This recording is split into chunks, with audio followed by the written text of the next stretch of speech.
As you can see, Metro Schools' graduation rate remained flat in 2016, dropping slightly from 81.6 to 80%, even though 14 of 23 Metro high schools showed graduation rate improvements.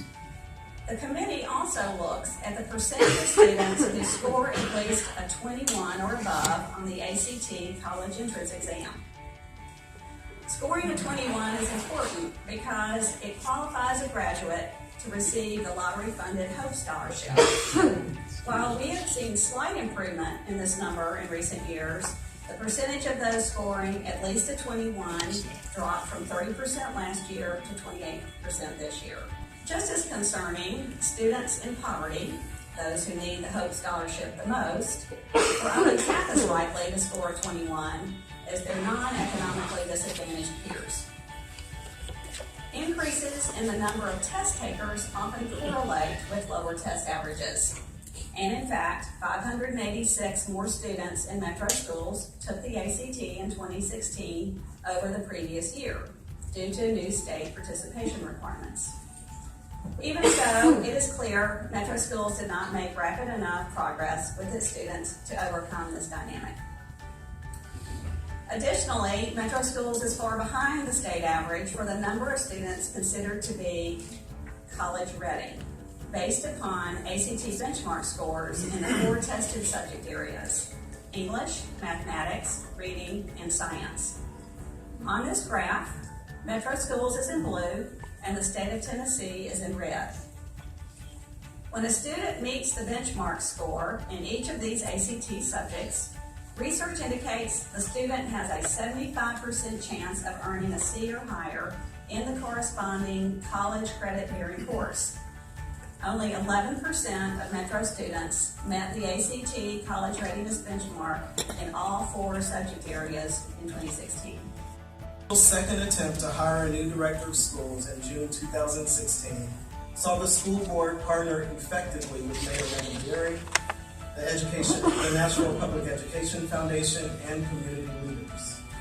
And the unanimous vote to hire Dr. Sean Joseph has since led to a series of productive board retreats with the new director of schools and his executive team, and we hope will continue through the coming year.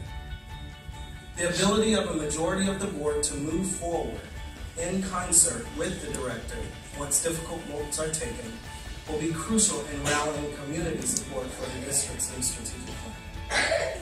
Second, Mayor Megan Berry and the new Metropolitan Council elected in 2015 are to be commended for increasing education funding in their city budget.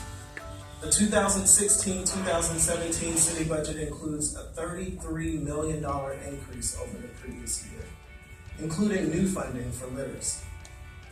In addition, Governor Haslam and the state legislature increased state funding for K-12 education, including adding new funding to support English learner instruction specifically. We hope that the state will make further progress in 2017 by meeting the statutory funding goal of one teacher for every 20 ELL students. This was also one of the recommendations in the 2009 education report card. And third, the district's Community Achieves initiative is to be commended for bringing community organizations across this community to the school level so that they can support the social, emotional needs of students and their families.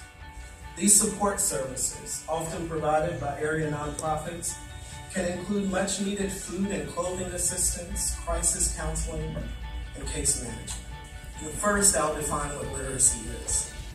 Literacy is defined as mastering phonics, oral language, and content knowledge, all of which are needed for comprehension.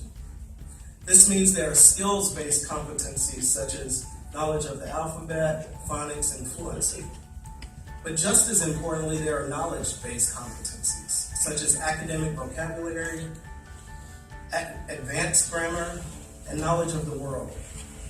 And these skills in particular can be challenging for students in poverty because of a lack of access to books as well as experiences. And we have to recognize the seriousness of our challenge.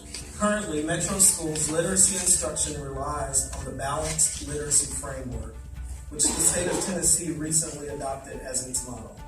I talk about this all the time. We have 140 languages spoken in our school system. What a gift.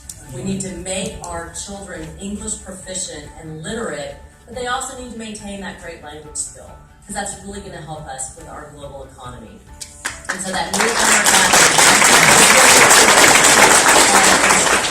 the collaboration between STEM Prep Academy and Metro Schools and the Mayor's Office and all of those pieces together are the model that we need to adopt, because those are the kind of partnerships that are going to make us successful. And another positive, of course, is the Community Achieves, who do amazing work with our kids, because our kids and our teachers and our schools have so much to do to learn that our teachers need the bandwidth to make that happen. Teachers need to be able to teach. So Community Achieves helps with all those other gaps that our kids have. Efficiently, by the end of 3rd grade, you're significantly less likely to graduate from high school, and that means you're going to have a whole lot harder time being able to contribute to the community and to raise a family. So fortunately, Dr. Joseph is a literacy specialist and expert, no surprise, and we know that he's going to help us get this right. Process of developing a new strategic plan, and we're very clear that we have to get this work right. And we'll start off by thanking our board president, Adam Shepard, along with the full board for working with us and being focused over these past 5 months. You've united to support our efforts to focus on children. Just think about it. It's only been 5 months, and within these past 5 months, the board and I have established a new vision, mission, core values that have gone out. We've been discussing the characteristics of an MNPS student. What do we envision when we think about an MNPS student? And we also been talking about what constitutes a good school. Because we need that to really focus all of our programming. Once we lock down on that, then we ask the questions, what does it take to make this happen?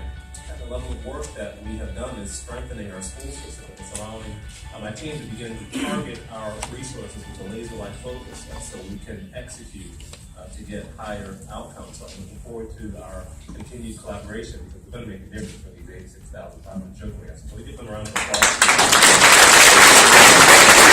Mayor Barry has helped me connect with the right people to really support the work that we're doing.